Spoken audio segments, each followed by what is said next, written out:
Hi everyone. Thank you for joining me today. I have many things that I want to share with you and record for you. I don't have a lot of time today, but I feel really excited to share this sort of 7-minute clip from some material that we covered in last Sunday's live Spirit Talk. Because it's summer, I didn't have a lot of attendees live. I have people that will watch it back, but we talked about quite a few things in that Spirit Talk. But I want to share this particular clip because it's all about parallel realities and synchronicities and something called cyborging. And it lays the groundwork for really a truly super consciously aware creation of our reality and co-creation of our world. The discussion in this particular clip, it really keys off of a synchronicity story that I shared with you all a video or two ago. And it was the one in which I had the very clear thought and desire. I think I might need to go back to doing some artwork, and maybe I ought to look into acrylic painting. And it was a very clear interest and intention. And I did not ever type anything into the computer or into YouTube looking for information on acrylic painting. I had the clear, strong thought of, I'm going to check YouTube. I'll bet they have a good video or 2 or 10 on acrylic painting. But I did not do that because I had lots of other things going on and I didn't have time to be sort of distracted with that at the time. A day later, when I turned on YouTube, out of the blue, there's a channel that comes up that says acrylic painting. And that was quite the synchronicity. And as I say later in this Spirit Talk, that kind of shows us that our universe within is always listening in on a hot mic, so to speak.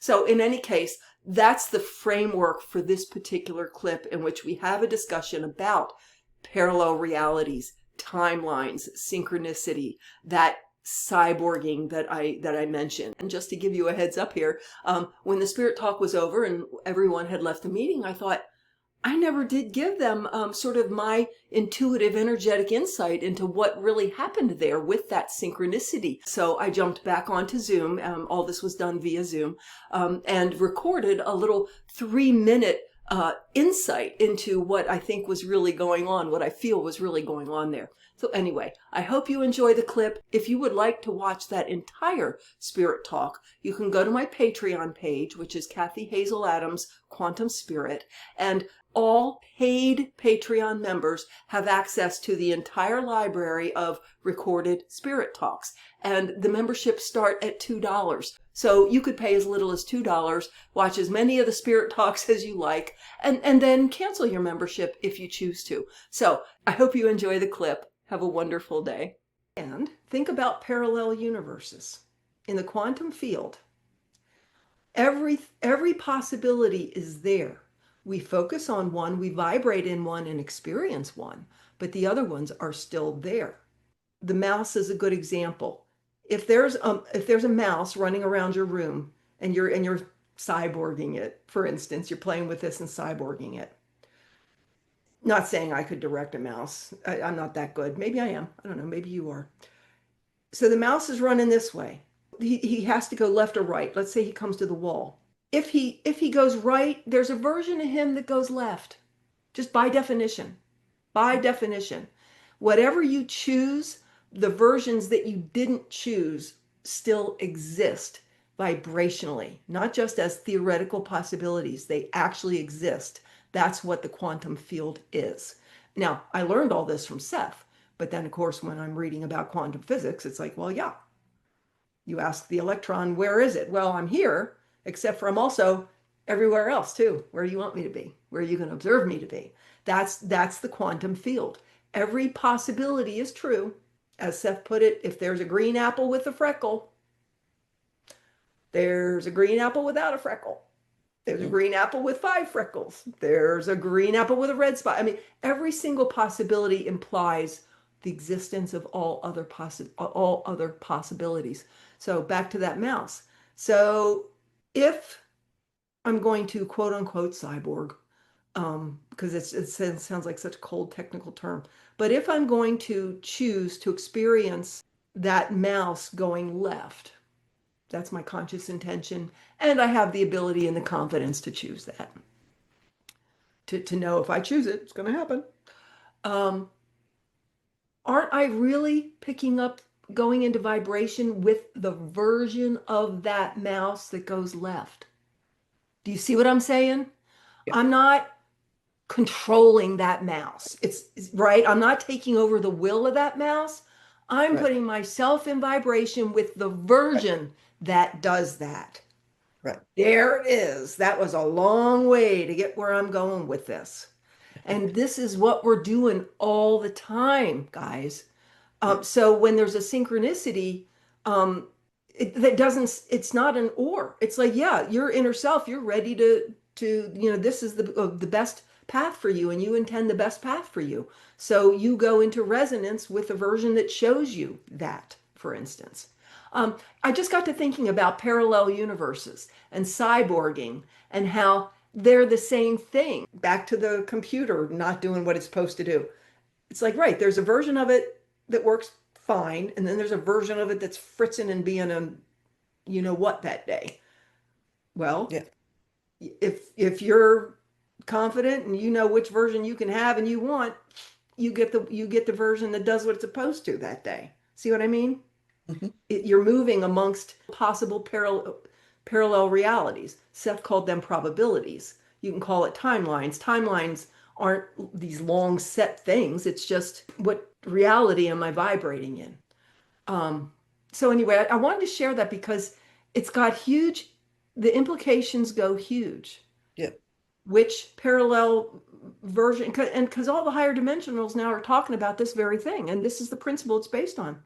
Which timeline version am I vibrating in? They're all there. The one where people don't ascend, the one where some ascend, the one where some get really destroyed in horrible apocalyptic events, the one where it's a lot gentler. They're all there. So it's like Walmart, Spark. We're all here. Come on in. It's like, which one am I going to vibrate in? And then that's the one I experience. Yeah, Steph. Say that Liam does that when we fish. Yeah.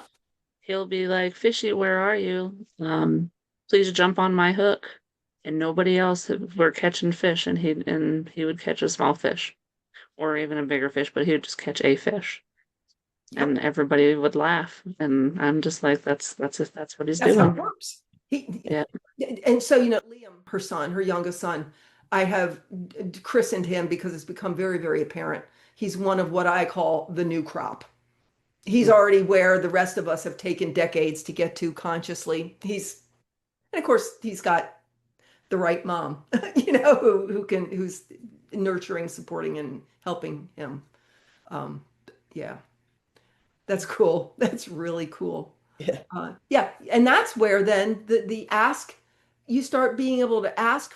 I just wanted to jump in here for a moment. I realized after we all said goodbye for the day that I never actually finished my comments and thoughts about that synchronicity, parallel universes, cyborging topic that we were talking about. That cyborging is really probably going into vibration with an alternate version of reality, the one where what you desire or are vibrating with come into your experience. And so on that note about my synchronicity story with the acrylic paints, what I really feel and pick up was the case there is I had actually really thought hard, as in almost energetically. It's almost as if I had made an inquiry on YouTube to say, tell me about acrylic paints.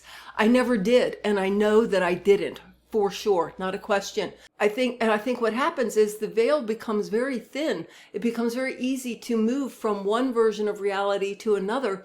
I think the veil was just very thin, and there was a bleed through from an alternate version of reality in which I did type in an inquiry to find out about acrylic painting, and that bled through into my official reality where I didn't type that in, but the experience was there almost as if I had typed that in, if that makes sense. This reality, it kind of dovetailed, and that alternate reality where I did type in the inquiry dovetailed into this reality where I didn't type in inquiry, but again, the desire and the intention were so clear and strong that it just vibrated right into my experience. And because it doesn't have to be or, and I feel that my higher self was giving me sort of a wave, a wink and a nod, if you will, because I am interested in learning about the acrylic paints and maybe doing that. So it just was easy for that to just burble up and show up in my experience as a synchronicity that I noticed. And it was very much a confirmation of my true inner self saying, you're really interested in this. You're so interested in this. It was just easy for this to bleed through as a synchronicity. And so back to the rest of the spirit talk.